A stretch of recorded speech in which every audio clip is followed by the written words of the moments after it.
Правительство выделит дополнительное финансирование на развитие предприятий в сфере энергетики и жилищно-коммунального хозяйства в нескольких регионах. В Ингушетии, Дагестане и Северной Осетии, которые стали пилотными регионами в этом проекте, будет направлено более 947 миллионов рублей для реализации программ устойчивого развития предприятий в энергетике и ЖКХ. Более 80 миллионов из них получит Ингушетия.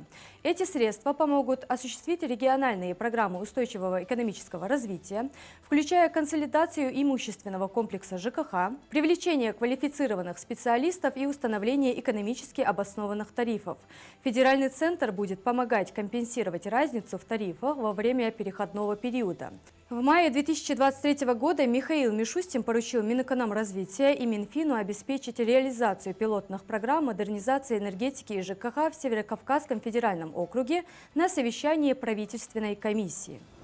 За последнюю неделю потребительская инфляция составила 0,50%. В секторе продовольственных товаров на отчетной неделе темпы роста цен составили 0,68%. На плодовочную продукцию темпы роста цен снизились до 3,57%. На остальные продукты питания динамика цен составила 0,43%. В сегменте непродовольственных товаров темпы роста цен составили 0,30%.